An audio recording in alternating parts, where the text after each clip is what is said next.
Welcome back to Court TV Live. I'm Michael Ayala.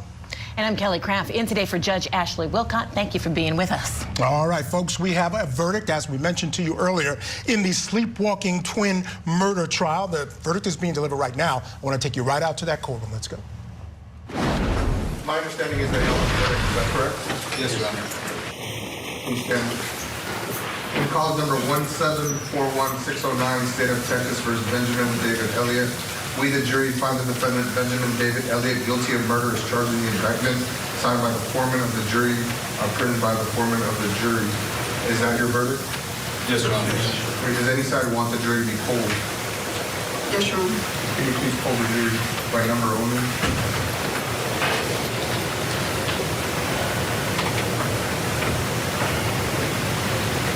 I'm going to read your numbers. So can I please answer? Jury number 1, is this your verdict? Jury number 3, is this your verdict? Yes. Jury number 4? Yes. Jury number 7? Yes. Jury number 13? Yes. Number 16? Yes. Number 17? Yes.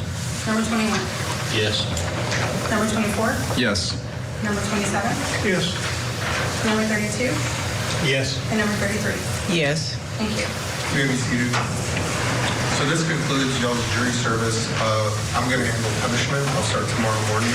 And I'd like to thank you all, and I'll meet y'all in the hallway just to thank y'all again in a little more of a personal matter. With that said, y'all have a good night. Y'all be safe. Every time we do the jury. All rise for the jury.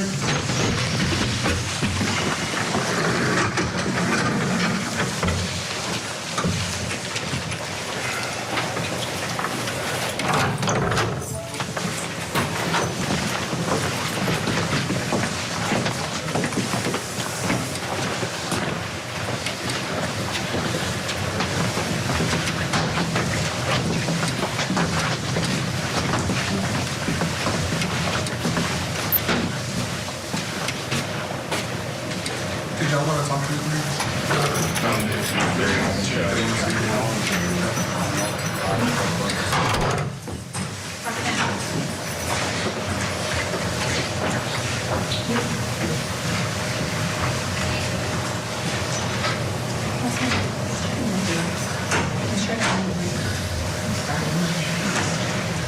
All right, so Benjamin David Elliott found guilty of murder, the highest count in the indictment, in the murder of his sister, twin sister, Meghan. The defense had tried to negate the intent element of murder by claiming he was sleepwalking. They fell a bit short with their expert as far as I'm concerned, and you saw, and there's the parents, that's his mother, and I think we're panning over a second to his father. They were not in support of this prosecution. They looked stunned, and I gotta say, Kelly, Benjamin looked a bit stunned as well. Yeah, he really did. Defense counsel focused here on the fact that he was sleepwalking. They focused on the mens rea, saying that he did not intentionally or knowingly do this. But the state then said, you know what? I don't even have to give you motive because I'm giving you premeditation. He bought that gun. He set an alarm.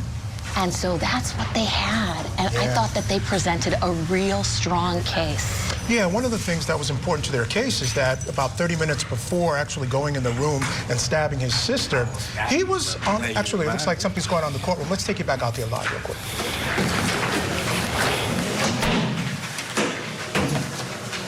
Here, I'll just.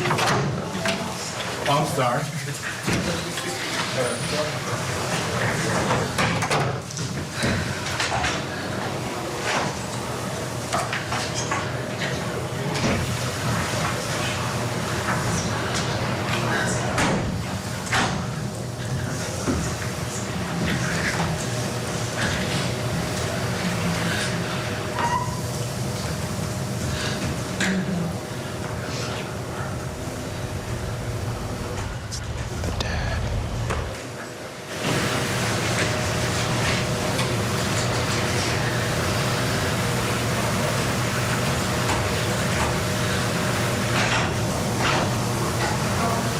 So we went in, not much going on. As soon as something happens, we'll take you back in. We're looking directly at Kathy Elliott, Michael Elliott, the mother and father of the twins. They lost their daughter to this horrific event. And now they've lost their son who is going away most likely for the rest of his life, Kim. Yeah, most likely, Michael. And they talked about the fact that defense counsel said, don't convict him because maybe he's a little goofy or the family has some odd ways. Don't convict them based on that. They said that they're a tight-knit family, and look at them now. You can see that they just can't even believe that this has happened. They firmly believe that their son was sleepwalking. Yeah, they look stunned, absolutely. Let's bring in our guest. Joining us to discuss is former prosecutor Tommy Pope. Tommy, what do you make of this jury's verdict? As I said earlier, I think at the end of the day, this came down to a battle of the experts, and the expert brought in by the defense, I think, just didn't cut it. I think you're right, Michael. I think that the family obviously is devastated. Now they've lost 2 children, basically. But, the premeditation element that they showed, I thought, probably carried the day. And, it just, the pieces didn't add up for a true, and not that I've seen a bunch of sleepwalking defenses, but it seemed like it didn't add up at the end of the day. It's always tough because the state's job is to seek the truth and to do justice, not to do necessarily the victim's wishes. And so as you look at this family, I mean, clearly they're devastated. They've lost 2 kids now. Tommy, the state brought up in closing something that this prosecutor said she didn't even want to bring up. She said she brought up the fact that Meghan had attempted suicide and said that the only reason why she's bringing it up is because the defendant had mentioned it.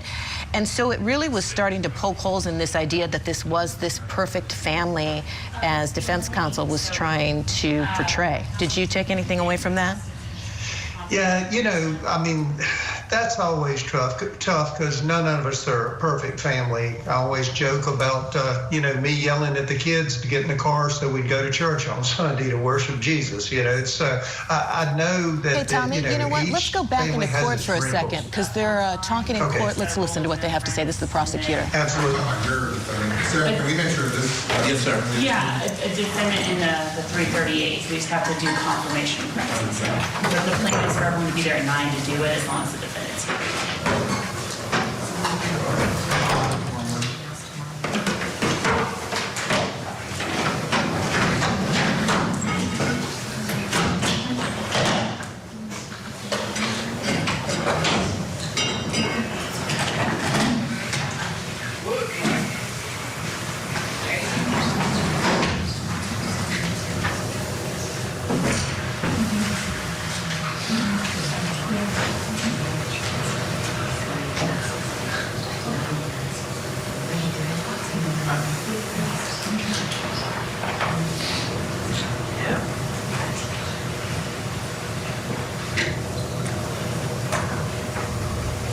All right, so during that portion where they were discussing sentencing, my understanding is it will take place tomorrow, 10:30 a.m. They'll go right into it.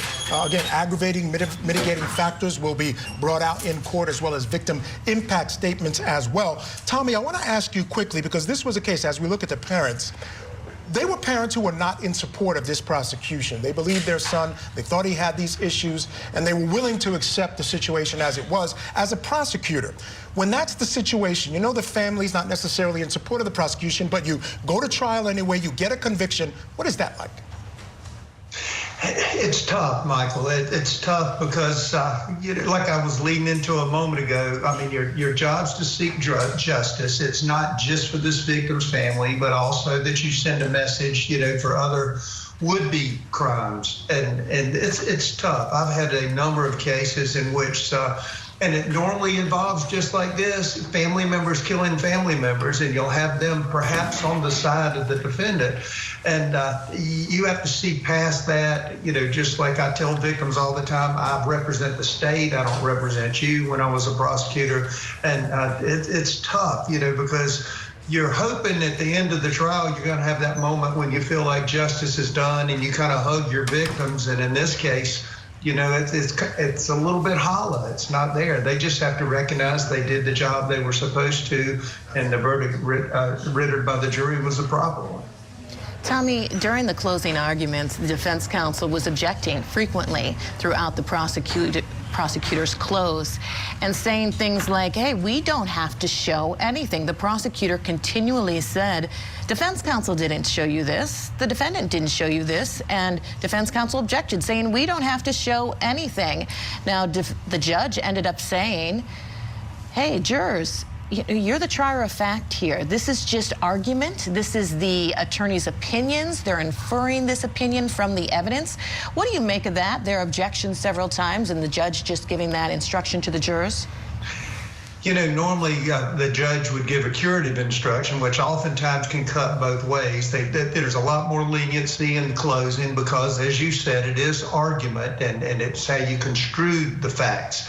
And so, you know, as long as it didn't rise to the point of burden shifting and, you know, because, of course, that's an appellate issue that they'll have kind of in their pocket to deal with, whether, you know, the prosecutor overstepped their bounds or whether the judge improperly ruled on it. And so, you know, I think they were making their record for going forward for possible appeals because strategically, unless it's really heinous, I normally do not object in an opening or closing because I think sometimes it can kind of alienate the jury if they think you're, you know, interjecting too much or being rude or overly aggressive. So it's a delicate balance, and you have to read your jury when you do it. I gotta say, Kelly, we're seeing it more and more in these trials. You know, we say it's not something you're supposed to do, but more and more we're seeing folks object during openings, closings. It's something I'm seeing a lot more of. And Tommy, I was just thinking, you know, you said, oh, is that moment after a verdict where you hug the victims or the victim's family. And, you know, in this case, it didn't happen. It didn't hit me until you said it. There was no hug because, again, they're not in support. But, you know, one of the things we often talk about in these trials is that, you know, even though motive doesn't have to be proven by the state, you often need it to get a conviction. People need to know why people would do things. This was one of those cases where I wondered if that might carry the day, because you have a young man who really didn't seem to, I didn't hear anything that suggested why he might want to have killed his twin sister. But sometimes there are just people out there who just want to kill. You know what I mean? And this was one of those cases where I think then it boiled down to, without that, it boiled down to the science. And sleepwalking science is really, you know, it's not new. I mean, there's enough established science and studies out there. But again, I think it was just that failure on the science side for the defense that lost the day for them.